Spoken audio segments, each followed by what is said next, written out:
The Arts Director's Debrief 9, The Final Confrontation and the Ultimate Reward. Hello, and welcome back to the Emotive archive for our final debrief on Pride and Prejudice. After a long and tumultuous journey through misunderstandings, secret sacrifices, and shattered perceptions, we have finally arrived at the harvest. The seeds of conflict sown in the very first chapters will now yield their final surprising fruit. The chapters we will unpack today, 54 through the end, are a masterclass in narrative resolution. Jane Austen does not simply give us a happy ending, she gives us an earned one. Every major character must face a final test, a final confrontation that solidifies their growth and paves the way for a future built not on social convenience, but on mutual respect and true understanding. We will analyze two of the most brilliantly constructed confrontations in literature. Elizabeth's verbal duel with the formidable Lady Catherine, a battle for her own agency. And then the long-awaited second proposal from Mr. Darcy, a scene that serves as a perfect, humble counterpoint to the disastrous first. This is the story of how love, having been tested by both Pride and Prejudice, finally triumphs. Let us begin with the unexpected, almost apocalyptic arrival of Lady Catherine at Longbourn. She is the final boss, the dragon at the gates of Longbourn. Her purpose is singular: to extract a promise from Elizabeth that she will never accept a proposal from Mr. Darcy. This confrontation is Elizabeth's ultimate test, not of her love, but of her character. Lady Catherine represents the old world order. Her arguments are based entirely on class, status, and familial arrangement. She speaks of Darcy's engagement to her own daughter as a long-settled plan between their families. She speaks of the Bennets' inferiority, their lack of connections, and the disgrace of Lydia's marriage.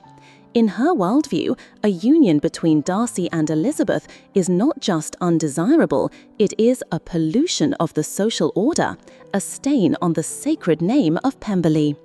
Elizabeth's response is a masterclass of quiet, steely defiance. She does not raise her voice, but every word she speaks is a declaration of independence.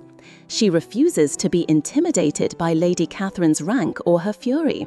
When she says, "I am a gentleman's daughter," she is claiming an equality of character, if not of birth.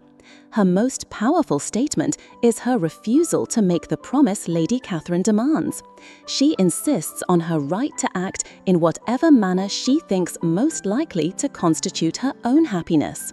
In this moment, Elizabeth is not just fighting for Darcy. She is fighting for the very principle of individual agency against the oppressive weight of societal expectation. She defeats the dragon not with a sword, but with unshakable integrity and brilliant logical reasoning. The dramatic irony of this scene is sublime. Lady Catherine, in her arrogant attempt to prevent the marriage, becomes the very instrument that makes it possible. By travelling to London and relating the details of Elizabeth's insolent defiance to her nephew, she unwittingly gives Darcy the one thing he desperately needed: a glimmer of hope. Elizabeth's refusal to promise not to marry him is the signal he has been waiting for, the proof that her feelings from last April have indeed changed. Lady Catherine's pride becomes the agent of its own defeat.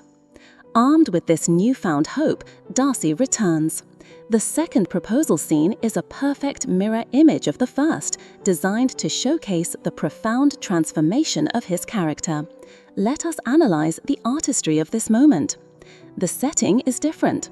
Not a confined, tense room at Hunsford, but an open country lane, a space of freedom and natural beauty. His approach is different.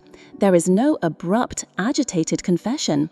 There is a quiet walk, a gentle conversation, and a humble inquiry. His speech is the antithesis of his first proposal. He no longer speaks of his own struggles or her inferiority. Instead, he speaks of his gratitude for her. He thanks her for her rejection at Hunsford, admitting that her reproofs had humbled him and taught him the error of his ways. He acknowledges the arrogance of his past behavior, but the most crucial change is in the proposal itself. He does not declare his love as a fact to be accepted. He asks for her feelings. "My affections and wishes are unchanged," he says, "but one word from you will silence me on this subject forever." This is the ultimate surrender of his pride. He is giving her all the power. He is placing his happiness entirely in her hands, acknowledging her right to choose, a right she so fiercely defended against his aunt. And Elizabeth's acceptance, full of joy and genuine affection, is the beautiful resolution to their long war of misunderstanding. Their union is not a victory of one over the other, but a mutual and willing surrender of both pride and prejudice. The aftermath of the engagement provides the final, satisfying layer of social commentary. Jane's pure, simple joy for her sister is a testament to her character. But it is Mrs. Bennet's reaction that delivers the final comedic punch. Her hatred and fear of Mr. Darcy vanish in an instant upon learning of his 10,000 a year.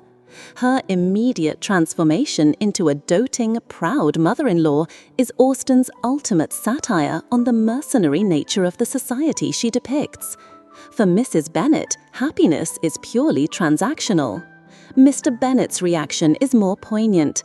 His initial shock gives way to a genuine concern for his favourite daughter's happiness, and his final blessing, after being assured of Darcy's true character, is a beautiful moment of fatherly love.